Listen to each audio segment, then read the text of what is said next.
ಸಾಂಸ್ಕೃತಿಕ ನಗರಿ ಮೈಸೂರಿಗೆ ತಮಿಳುನಾಡು ಮುಖ್ಯಮಂತ್ರಿ ಎಂಕೆ ಸ್ಟಾಲಿನ್ ಪತ್ನಿ ದುರ್ಗಾ ಸ್ಟಾಲಿನ್ ಭೇಟಿ ನೀಡಿದ್ದಾರೆ. ಚಾಮುಂಡಿ ಬೆಟ್ಟಕ್ಕೆ ತೆರಳಿದ ದುರ್ಗಾ ಸ್ಟಾಲಿನ್ ಚಾಮುಂಡೇಶ್ವರಿ ದೇವಿಯ ದರ್ಶನ ಪಡೆದು ವಿಶೇಷ ಪೂಜೆ ಸಲ್ಲಿಸಿದರು. ದೇವಿಯ ಆಶೀರ್ವಾದ ಪಡೆದ ಬಳಿಕ ದುರ್ಗಾ ಸ್ಟಾಲಿನ್ ಅವರು ನೇರವಾಗಿ ಮೈಸೂರಿನ ಚಾಮುಂಡೇಶ್ವರಿ ಕ್ಷೇತ್ರದ ಶಾಸಕ ಹಾಗೂ ಜೆಡಿಎಸ್ ಮುಖಂಡರಾದ ಜಿಟಿ ದೇವೇಗೌಡರ ನಿವಾಸಕ್ಕೆ ಆಗಮಿಸಿದರು.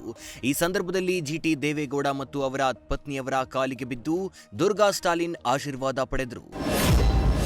ಬೆಂಗಳೂರು ಮೈಸೂರು ಎಕ್ಸ್‌ಪ್ರೆಸ್ ಹೈವೇನಲ್ಲಿ ಅಪಘಾತ ಸಂಭವಿಸಿದ್ದು, ಓವರ್ಟೇಕ್ ಮಾಡಲು ಹೋಗಿ ಟಿಟಿ ವಾಹನ ಹಾಲಿನ ವಾಹನಕ್ಕೆ ಹಿಂಬದಿಯಿಂದ ಡಿಕ್ಕಿ ಹೊಡೆದಿದೆ. ಚನ್ನಪಟ್ಟಣ ತಾಲೂಕಿನ ಮತ್ತಿಕೆರೆ ಗ್ರಾಮದ ಅತಿಥಿ ಹೋಟೆಲ್ ಸಮೀಪ ಈ ಘಟನೆ ನಡೆದಿದ್ದು, ಚನ್ನಪಟ್ಟಣ ಸಂಚಾರಿ ಪೊಲೀಸ್ ಠಾಣೆಯಲ್ಲಿ ಪ್ರಕರಣ ದಾಖಲಾಗಿದೆ. ಹಾವೇರಿ ಜಿಲ್ಲೆ ಶಿಗ್ಗಾವಿ ತಾಲೂಕಿನ ಶಾಡಂಬಿ ಕ್ರಾಸ್ ಬಳಿ ರಾಷ್ಟ್ರೀಯ ಹೆದ್ದಾರಿ 48ರಲ್ಲಿ ಬಿರುಗಾಳಿ ಮಳೆಯಿಂದ ಬೃಹತ್ ಗಾತ್ರದ ಟವರ್ ಲಾರಿಯ ಮೇಲೆ ಉರುಳಿ ಬಿದ್ದ ಘಟನೆ ನಡೆದಿದೆ. ರಭಸಕ್ಕೆ ಲಾರಿ ಸಂಪೂರ್ಣವಾಗಿ ಜಖಂಗೊಂಡಿದ್ದು, ಚಾಲಕನಿಗೆ ಗಂಭೀರ ಗಾಯಗಳಾಗಿವೆ.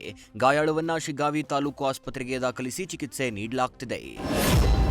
ಚಿಕ್ಕಮಗಳೂರು ಜಿಲ್ಲೆಯ ಕಳಸಾ ತಾಲೂಕಿನ ನೆಲ್ಲೆಕೆರೆ ಗ್ರಾಮದಲ್ಲಿ ಕುಡಿಯುವ ನೀರು ಮತ್ತು ರಸ್ತೆ ಸಮಸ್ಯೆ ವಿರುದ್ಧ ಗ್ರಾಮಸ್ಥರು ತೀವ್ರ ಅಸಮಾಧಾನ ವ್ಯಕ್ತಪಡಿಸಿದ್ದಾರೆ. ಹಲವು ವರ್ಷಗಳಿಂದ ಅಧಿಕಾರಿಗಳು ಹಾಗೂ ಜನಪ್ರತಿನಿಧಿಗಳಿಗೆ ಮನವಿ ಸಲ್ಲಿಸಿದ್ರೂ ಸಮಸ್ಯೆಗೆ ಪರಿಹಾರ ಸಿಕ್ಕಿಲ್ಲ ಅಂತ ಆರೋಪಿಸಿದ್ದಾರೆ. ಚಿಕ್ಕಮಗಳೂರು ಜಿಲ್ಲೆಯ ಕಳಸಾ ತಾಲೂಕಿನ ಸಂಸೆ ಗ್ರಾಮ ಪಂಚಾಯಿತಿ ವ್ಯಾಪ್ತಿಯ ಕೊಣೆಗೋಡು ಗ್ರಾಮದಲ್ಲಿ ನಿರ್ಮಾಣವಾಗ್ತಿರೋ ಸೇತುವೆ ಕಾಮಗಾರಿ ಅರ್ಧಕ್ಕೆ ನಿಂತಿದ್ದು, ಗ್ರಾಮಸ್ಥರ ಆಕ್ರೋಶಕ್ಕೆ ಕಾರಣವಾಗಿದೆ. 1 ವರ್ಷ ಕಳೆದರೂ ಕಾಮಗಾರಿ ಪೂರ್ಣಗೊಳ್ಳದ ಹಿನ್ನೆಲೆ ಸ್ಥಳೀಯರು ಸಂಬಂಧಪಟ್ಟ ಅಧಿಕಾರಿಗಳ ವಿರುದ್ಧ ಅಸಮಾಧಾನ ವ್ಯಕ್ತಪಡಿಸಿದ್ದಾರೆ. ರಾಮನಗರದಲ್ಲಿ ಮುಖ್ಯಮಂತ್ರಿಯಾಗಿ ಡಿಕೆ ಶಿವಕುಮಾರ್ ಪ್ರಮಾಣ ವಚನ ಸ್ವೀಕರಿಸಿದ ಹಿನ್ನೆಲೆ ಅವರ ತವರು ಜಿಲ್ಲೆಯಲ್ಲಿ ಕಾಂಗ್ರೆಸ್ ಮುಖಂಡರು ಮತ್ತು ಕಾರ್ಯಕರ್ತರು ವಿಶೇಷ ಪೂಜೆ ಸಲ್ಲಿಸಿದ್ದಾರೆ. ರಾಮನಗರದ ಸೋಮಸುಂದರ ಆಂಜನೇಯ ಸ್ವಾಮಿ ದೇವಸ್ಥಾನದಲ್ಲಿ ಡಿಕೆ ಶಿವಕುಮಾರ್ ಅವರ ಭಾವಚಿತ್ರ ಇಟ್ಟು ಪೂಜೆ ನೆರವೇರಿಸಲಾಯಿತು. ಉಡುಪಿ ತಾಲೂಕಿನ ದೊಡ್ಡಣಗುಡ್ಡೆಯ ಸರ್ಕಾರಿ ಹಿರಿಯ ಪ್ರಾಥಮಿಕ ಶಾಲೆಯ ಪ್ರಾರಂಭೋತ್ಸವವು ಸಾಂಪ್ರದಾಯಿಕ ಶೈಲಿಯಲ್ಲಿ ವಿಭಿನ್ನವಾಗಿ ಗಮನ ಸೆಳೆದಿದೆ. ಪ್ರಾರಂಭೋತ್ಸವಕ್ಕೂ ಮೊದಲು ಜಾಥಾ ಮೂಲಕ ವಿದ್ಯಾರ್ಥಿಗಳನ್ನು ಶಾಲೆಗೆ ಕರೆತರಲಾಗಿದ್ದು, ಗಣ್ಯರ ಉಪಸ್ಥಿತಿಯಲ್ಲಿ ದೀಪ ಬೆಳಗಿಸುವ ಮೂಲಕ ಕಾರ್ಯಕ್ರಮ ಉದ್ಘಾಟಿಸಲಾಯಿತು. ತುಮಕೂರು ಜಿಲ್ಲೆಯ ಕೋರಾ ಹೋಬಳಿಯ ಕಾಟೇನಹಳ್ಳಿ ಗ್ರಾಮದಲ್ಲಿ ಸರ್ಕಾರಿ ಶಾಲೆಯ ಮಕ್ಕಳಿಗೆ ವಿನೂತನ ಸ್ವಾಗತ ನೀಡಲಾಗಿದೆ. ಬಾಳೆಕಂದು ಹಾಗೂ ಬಣ್ಣ ಬಣ್ಣದ ಕಾಗದಗಳಿಂದ ಅಲಂಕರಿಸಲಾದ ಎತ್ತಿನ ಗಾಡಿಯಲ್ಲಿ ಮಕ್ಕಳನ್ನ ಶಾಲೆಗೆ ಕರೆತರುವ ಮೂಲಕ ವಿಶೇಷ ಸಂಭ್ರಮಾಚರಣೆ ನಡೆಸಲಾಗಿದೆ.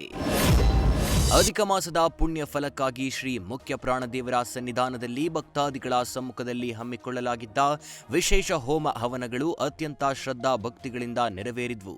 ಸ್ವಾಮಿಯವರ ಅನುಗ್ರಹಕ್ಕಾಗಿ ದೇವಸ್ಥಾನದ ಆವರಣದಲ್ಲಿ ಜರುಗಿದ ಈ ಧಾರ್ಮಿಕ ಕಾರ್ಯಕ್ರಮದಲ್ಲಿ ಅತ್ಯಂತ ವಿಶೇಷವಾಗಿ ಪವಮಾನ ಹೋಮ, ಮನ್ಯು ಸೂಕ್ತ ಹೋಮ ಹಾಗೂ ಹಯಗ್ರೀವ ಹೋಮಗಳನ್ನು ವಿಧಿವಿಧಾನಗಳೊಂದಿಗೆ ನೆರವೇರಿಸಲಾಯಿತು.